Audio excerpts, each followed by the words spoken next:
Hi, this is Misha, and it seemed time to talk about U.S. military shotguns, specifically the trench guns. So I have three on the table here, kind of representing different decades in time. I've got the Winchester Model 12 or M12. This was used in relatively small numbers in World War I, then in quite large numbers in World War II, and then through Korea and into the earlier days of Vietnam.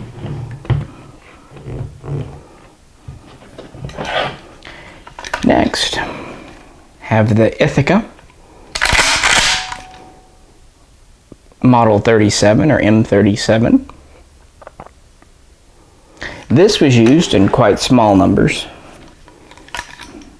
in World War II, but then it became pretty common in Vietnam and in the following decade or so.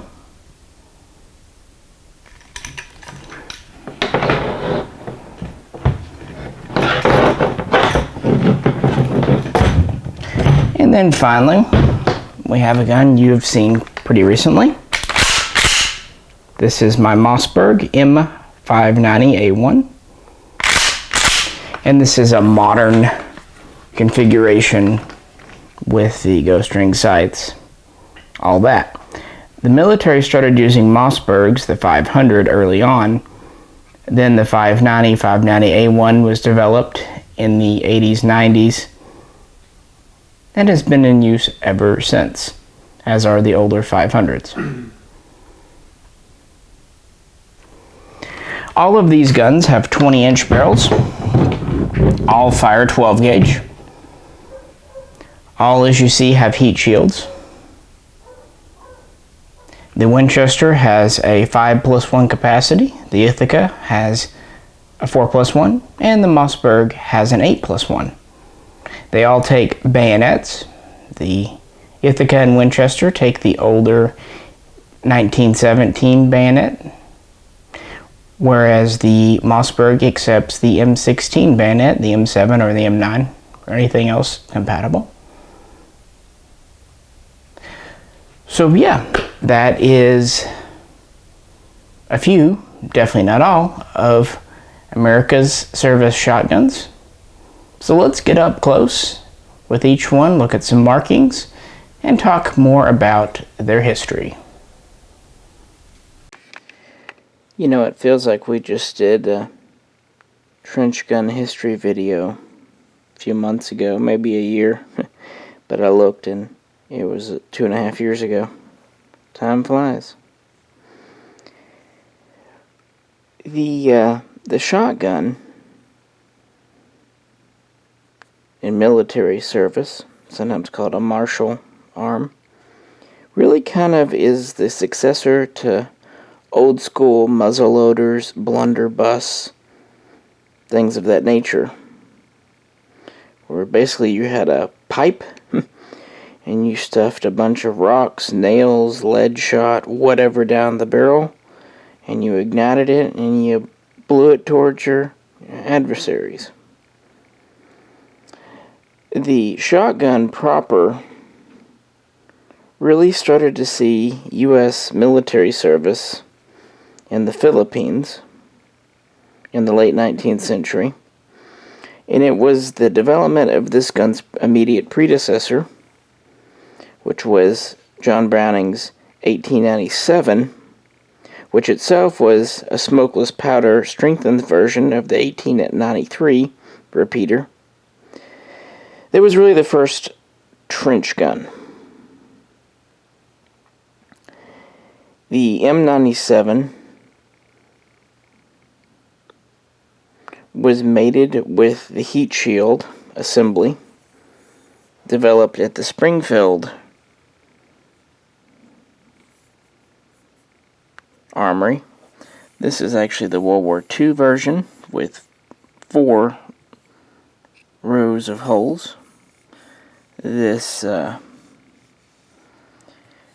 Ithaca here has a repro of the 6-hull version, which was original for World War I.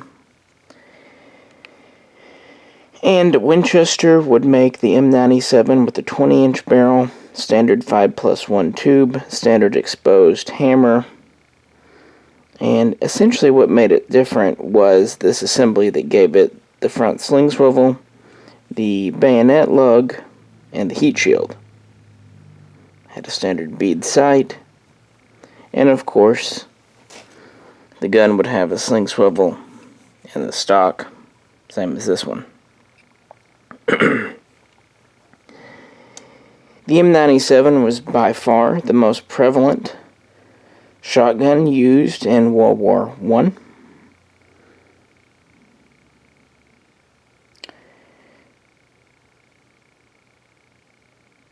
Originally, the 12 gauge used in these would be paper shells. Of course, plastic would come along much later. Typically, it would be double-aught buck with about a .33 caliber pellet. The shotgun gave a better hit probability than several other guns at the time. However, the pellets did not have as much knockdown or penetration, at least not at any kind of real range. Also, the 12 gauge ammunition weighed considerably more than pistol or even rifle ammo of the day. And of course, the guns had a relatively limited capacity, so there were pros and cons, but they were very popular in the trenches. And while the M97 was king in World War I, the M12 was purchased in smaller numbers, about 20,000 during that war. The M12 itself was essentially an upgrade of the M97, with the big difference being the hammer being contained in the receiver and nothing sticking out the back. Otherwise, they were almost the same shotgun. Of course, the original 1912 model appeared in 1912 at Winchester as a commercial gun. Although, interestingly, it was first chambered for 20 gauge. But by 1914, 12 gauge came along with 16 gauge. And this was a very popular shotgun. It was kind of seen at the time as the enclosed receiver being a much more modern repeater. So about 20,000 were purchased in World War I of the M12 trencher. And they would have had the 6-hull shield, and they would have had a blue to finish.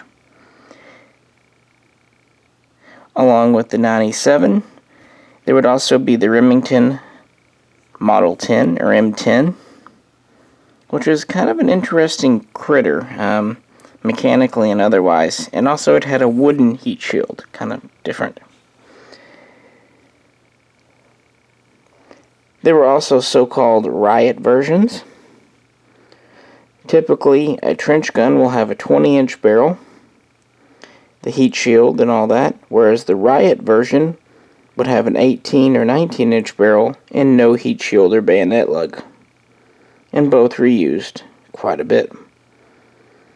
Well, through the 1920s, not much would happen. Then, of course, we get into World War II. And right after the attack on Pearl Harbor, Winchester starts turning out M1 Grands as quick as they can. And then, in early 42, the government signs a fresh contract for both more M97s and M12s. So they would have the exposed hammer and the internal or hammerless versions. Now early on, 1942-43, these guns would come with a blued finish. But by 44-45, we were transitioning over to phosphating, parkerizing. And there were just definitely so-called transitional guns that had a mix of blued and phosphated parts. Also later production examples from Winchester had more visible tool marks. They were kind of getting away from the commercial vibe and very much to a military vibe by the middle of the war. Still perfectly functional guns, but, you know, kind of streamlined for World War II. And they were able to make about 80,500 M12s, trencher guns, for the military during that war, with the final guns delivered in early 1945. That would have been the last batch. So over 100,000 M12 trench guns were used by the U.S. military starting in World War I, working their way through World War II, along with their M97 brethren. These guns would be extremely popular in the Pacific, where they were used extensively by Marines, although they weren't as useful in Europe because of the type of combat. But that's how it goes. These guns will have the flaming bomb on the barrel. They will have a serial underneath. Should be in around the 940,000 to about 1,036,000 range, give or take.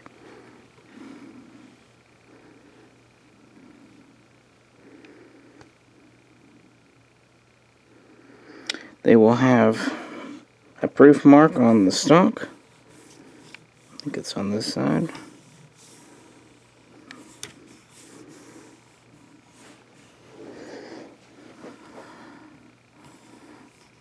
Saying GHB.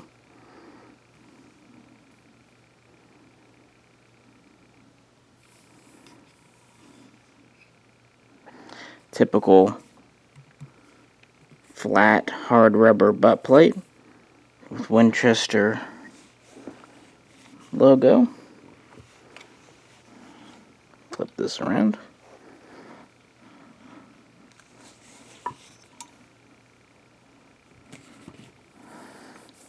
Got various marks on the receiver.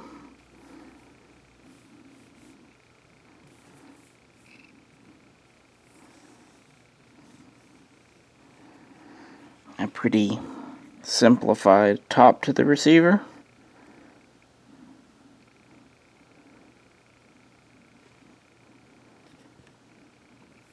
As I said, the World War II versions of the heat shield would have 4 holes, or 4 rows of holes, I should say. Simple bead sight.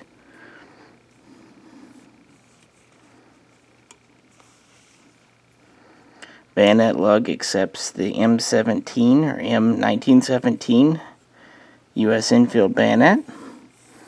Very traditional corn cob pump.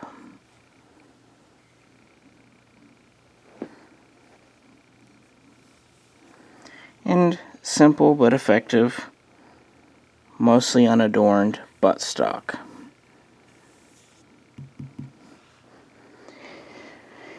Well, the last M12s were delivered to the military in 1945. That's not to say at all they took them out of service thereafter. No, no, no. These were used extremely effectively and quite heavily in Korea, and were carried over into the earlier days of Vietnam, along again with the M97. However, as the Vietnam War heated up, and as these guns continued to need refurbishment, for example, this one was probably originally blued, and then was phosphated, parkerized, during a refurb program. As parts became harder to find, the U.S. military would turn to newer, frankly cheaper guns. Winchester discontinued the 1912 in 1963, excluding special orders. the whole pre-1964 Winchester thing. This, while a very modern, advanced gun for its day and time, has a very nicely machined steel receiver, very labor-intensive. It was the old world way of doing things. So as M12s and M97 started to wear out, they were pulled from service and replaced with newer purchase guns. So by the end of Vietnam, not that many were still in active service.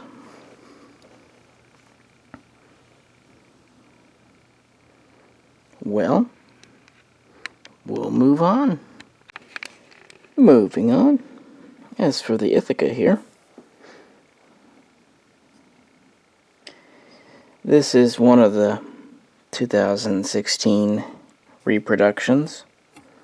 It was a joint project between Ithaca and Inland. I would love to have an original M37 trench gun, but they are not easily found.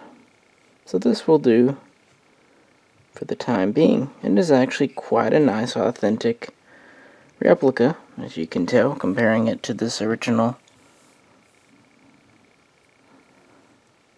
Winchester. Anywho, as the name would probably suggest, the Ithaca was introduced in 1937, originally as a lightweight sporting arm. It has the unique slab side receiver. It's a bottom ejecting and loading, so only one really point of ingress for the receiver, but its main idea was to be lightweight. So early on, you would see quite a few hunting versions. World War II happened, and a small number of M37 trench guns went into service. Just a couple of thousand. They would have had blued finishes, the usual. After World War II, the Ithaca became very popular with law enforcement, and actually would have remained so through the 70s and even into the 80s. It had a lot of features that law enforcement really liked. The simple controls, the lightweight, and it's pretty darn ambidextrous. At least for the day and time it came out in, it sure was. So in Vietnam began, even really before it started to heat up dramatically, in 1962, a contract was given to Ithaca for the riot version of this, so 18-inch barrel, basically a standard gun with a short barrel and sling swivels, with most of that going to the North Vietnamese. Then in 1967, as older guns like the M97 and M12 were wearing out and needing replacement, a contract for 22,000 Ithaca M37 trench guns was given and was delivered in the late 1960s. And these guns became quite identifiable for the later years of the Vietnam War. Even though, by today's standards, this isn't especially short or light, by the standards of the 1960s, it was short and light. Also, just as the M97 and M12 had proven particularly useful in the Pacific Jungle Islands in World War II, shotguns again proved quite useful in the jungles of Vietnam. Another good advancement, plastic shells were becoming more and more common, Originally, of course, we had brass and then paper. Brass was heavy and can corrode. Paper was much lighter, but it's paper, so humidity. Yeah. So plastic was kind of the best of both worlds. Lightweight and very water resistant.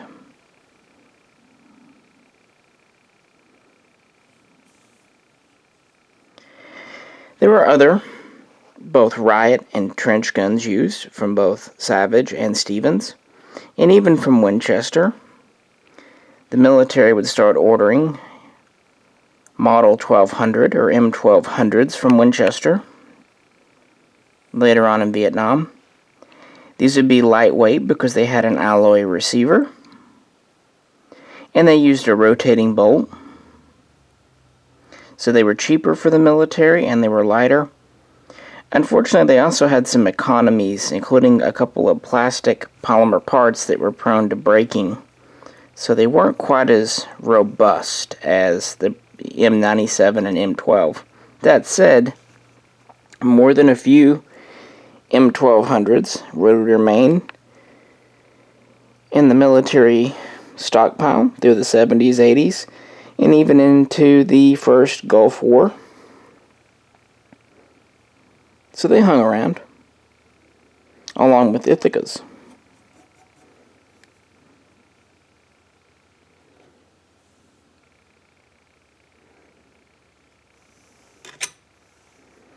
But of course, once Vietnam started to wind down, the need for shotguns diminished as well. But it never disappeared, not at all.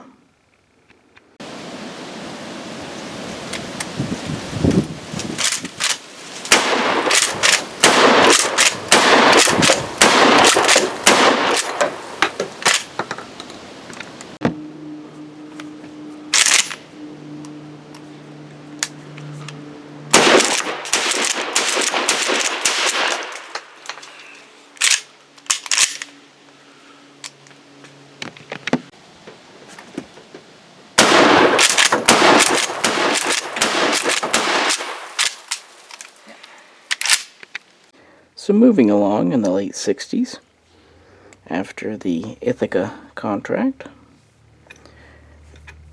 relatively new shotguns started to be acquired by the military.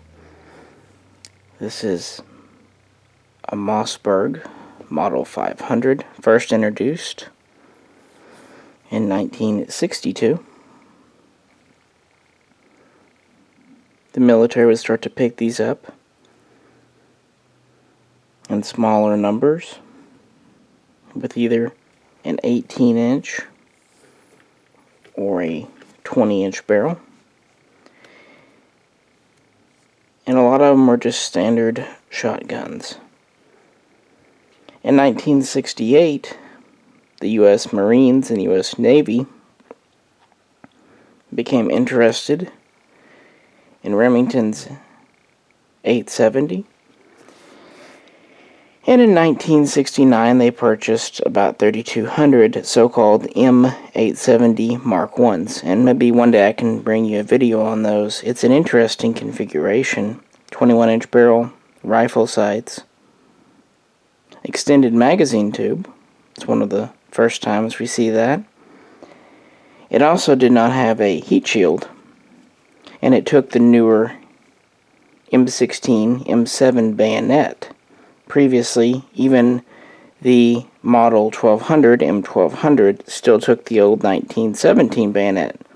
But as you can imagine, by the late 60s, those were getting harder to find in good shape, and it was time to go to a bayonet that was compatible with the standard rifle. Another common one in the 60s, which was bought in a riot configuration, was the M97 Stevens. It was basically just a standard Stevens with a short barrel and sling swivels.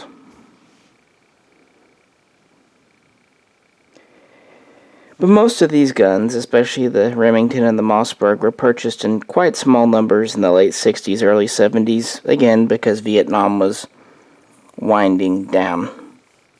It's also worth mentioning that quite a few shotguns were given to American allies too.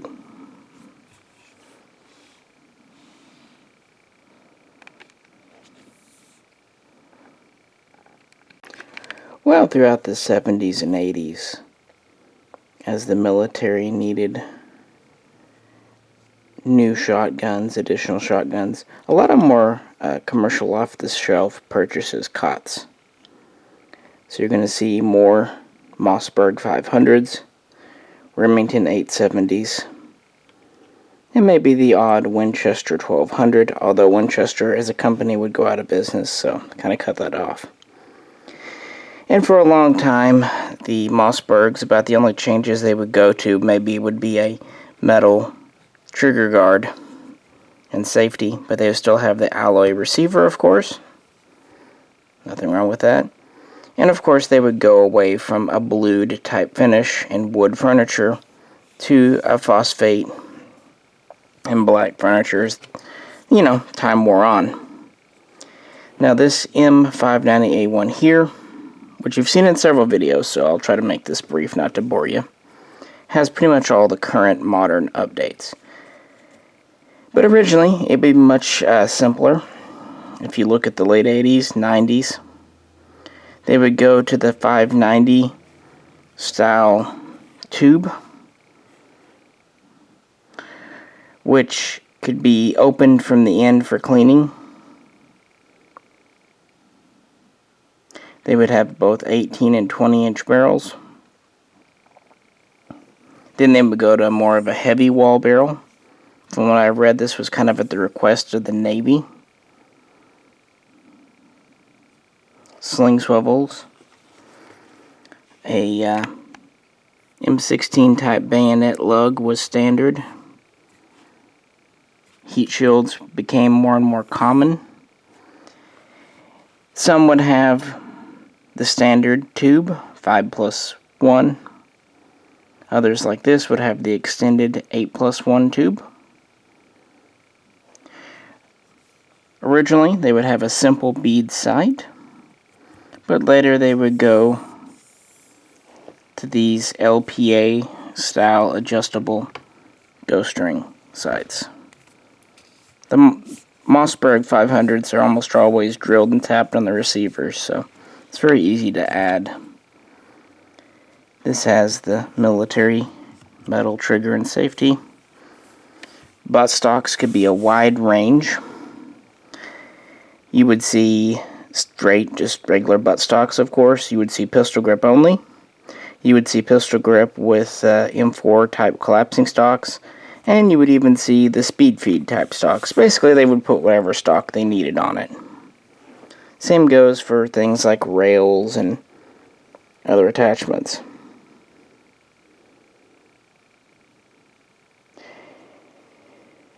And while the Benelli M1014,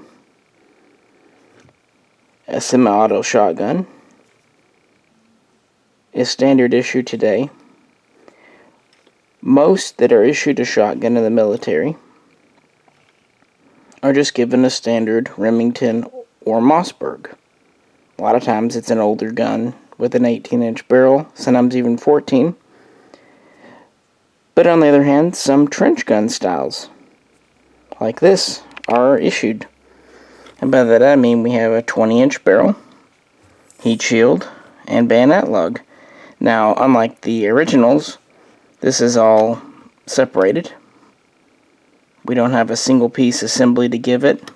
Although, to be fair, the bayonet lug does house the sling swivel, and the heat shield is attached to the barrel.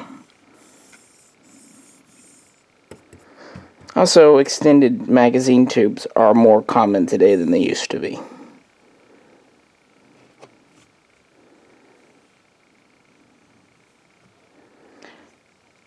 A lot of shotguns in modern military service are used for prisoner guarding or are kept at outposts or checkpoints.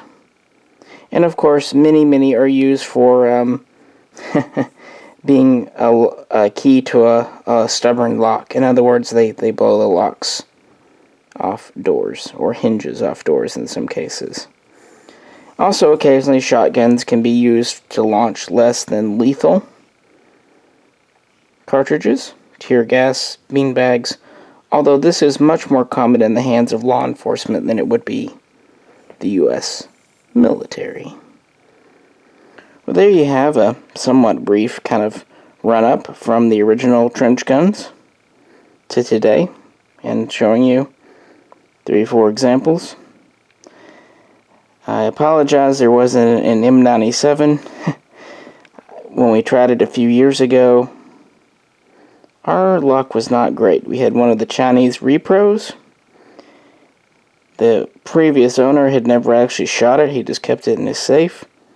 And it completely jammed and locked up on the 2nd or 3rd shell. And never really was repairable, because you couldn't really get it apart to get inside there. This goes to show you, folks, whenever you buy a new gun, especially if it's a clone or copy, go out and shoot it. Make sure it works while the warranty is still valid. This is definitely true for, any of the Century imports from overseas. So, apologies for not having that. But hey, you got to see a good repro from Ithaca, an original Mossberg, of course, and an original Winchester Model 12. So hopefully that makes up for not having an M97. Well, let's get back to the table and kind of discuss how each of these handles, how they feel. Alright, back at the table now.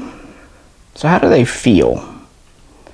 Well, the M12 is definitely an improvement on the M97. You have a concealed hammer and all that. The receiver is very similar, though, very heavy-duty, old-world styled receiver, machined steel. You have a single action bar here. Notice it's not on this side. So it's a relatively smooth gun, but it has an interesting way of sliding the action. It's kind of stagey, which is a holdover from the M97. You can definitely feel it as it unlocks. The elevator moves and then it locks.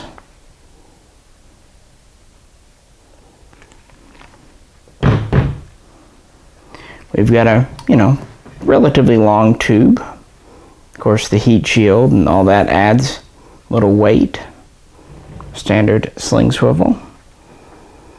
And this is only rated for 2 3/4 shells, which in the 1940s were still pretty new. Of course, we have a metal trigger guard. We have a cross bolt safety, which is new for the 12. Our slide release is here. And we have a simple kind of synthetic hard rubber, whatever you'd like to call it, butt pad. Now this one, as I said earlier, is an original. The Ithaca is a reproduction. Yeah, that was good. Slings, guys, slings. Still yet, it compares quite favorably. It too has one action bar, not on this side, just on that. We have a release up front, more in the Remington position. These guns, any of the 37s, are known for a very smooth action. Of course, we have the very distinctive elevator, the prongs. We have a cross bolt safety at the rear.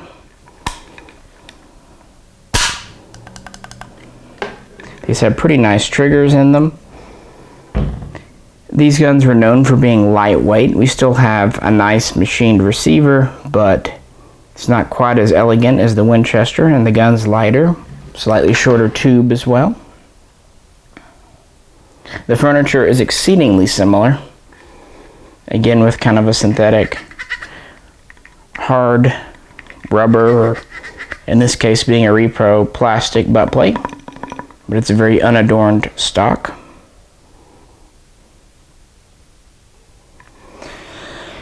So in a lot of ways it's very similar to the Winchester, but it is a little lighter, a little more modern.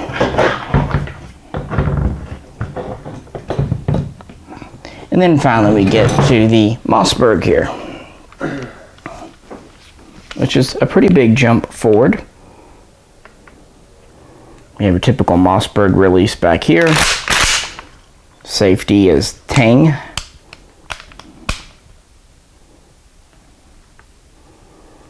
We have the larger capacity tube. We have the alloy receiver instead of steel, so it's a more modern receiver, and that really does help save on weight.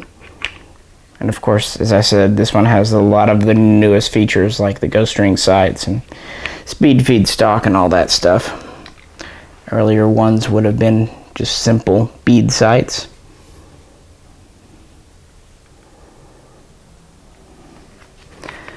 This does have the dual action bars, which is a common feature on modern shotguns, which makes the pump a little more consistent and smooth.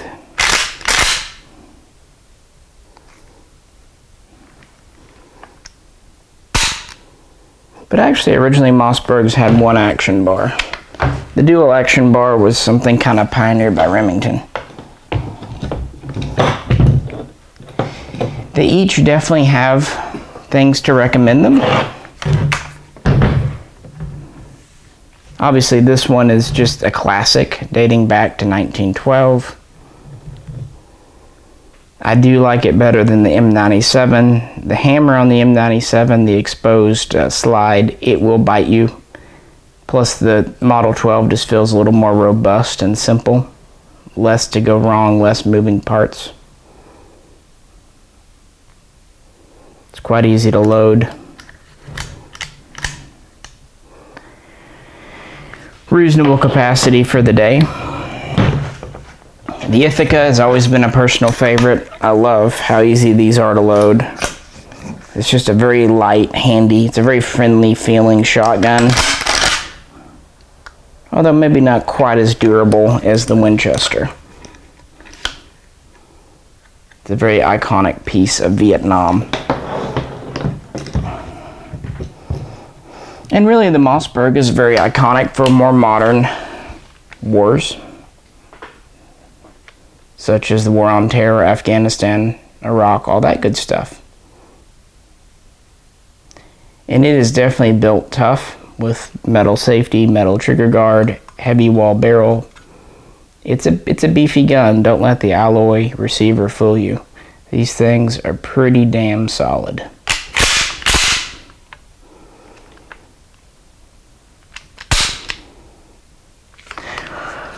Well, a few of you have asked for a look at trench guns, so I hope this sufficed. These are the ones I had on hand at the moment, and if we get more in when I come through the store, I will definitely share them with you. Any questions or comments, or if you'd like to talk about your own, feel free to leave it below. And yeah, sorry about not having the M97, but you understand why. Things happen. Chinese construction, guys. If you could, like, share, and subscribe. Also, check out the link to our Patreon page if you'd like to help support the channel. This is Misha, and we'll catch you very soon.